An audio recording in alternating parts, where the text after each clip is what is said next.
important for all of you because they just landed their first Billboard Hot 100 entry.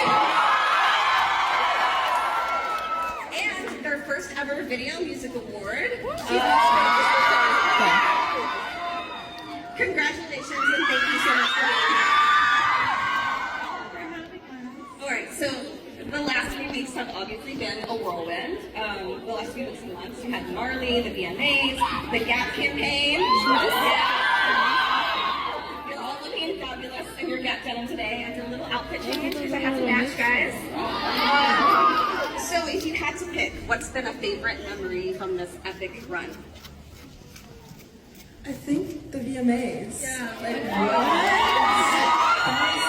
that was really insane, and it was so amazing to see that our hard work is paying off, and yeah, it was insane.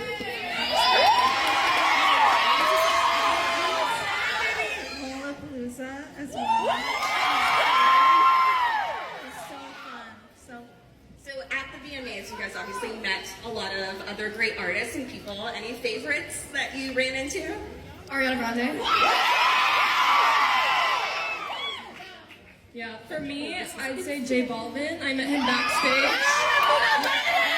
I started crying. Yeah. I got to see Lady Gaga. That's amazing. So one of the coolest things about KATSEYE is that you're a group, but you're obviously not a monolith at all. You each bring something totally different when it comes to fashion, vibe, and identity. So how are you evolving your personal style while becoming part of a collective? I think one of our favorite parts about spending so much time with each other and being in a group is that we kind of get to influence each other. And so it's so cool to see our individual styles sort of like getting sharper and sharper with each of us at the same time kind of coordinating. So it's like, I feel like I had a vision for myself when I first entered KATSEYE, and then I got like pieces of like each of the girls into it and like their influence and all the fashion people that we hang out with. So it's kind of like getting like fine-tuned and, you know, richer.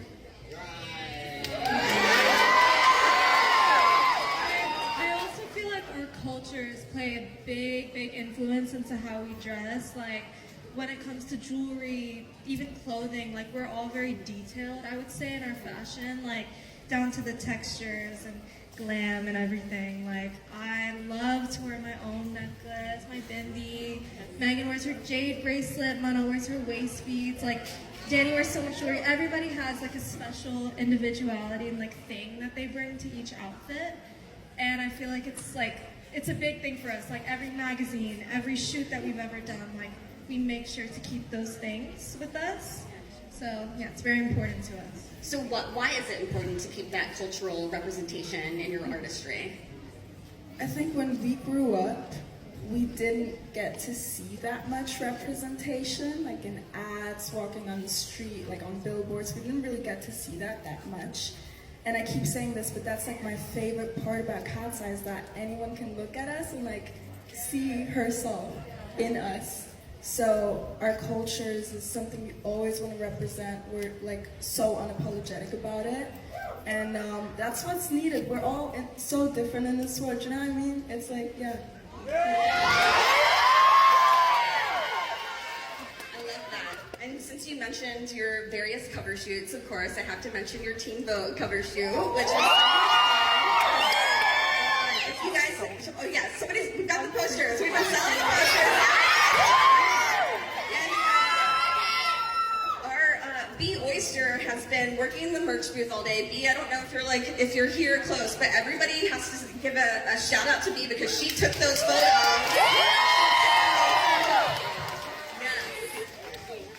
So your fans connect with how open and authentic that you all are too. Was that level of openness, did it kind of come naturally to you, or is it something that you're still learning how to navigate? I think that it's honestly very natural. I think that we've tried to be a little bit more closed off and like more like, you know what I mean? But it's just not authentic. And I think we're all very loud and very unapologetically ourselves. And like when we come together, our friendship is such a medicine. It's so chaotic. And I think we decided that we don't want to hide that. And like we we want to use that as part of our brand and put that in our music. And yeah, it's our relationship and dynamic with each other is very special. Has there been a moment with a fan that made you stop and realize just how much that kind of like identity and cultural representation that you're talking about means to them? Yeah, I think there's been moments where, like, I was in Korea and a fan came up to me and she started speaking Spanish in Korea, and that was just like really cool. And to be able to represent my Latin culture and all of our cultures is such an honor.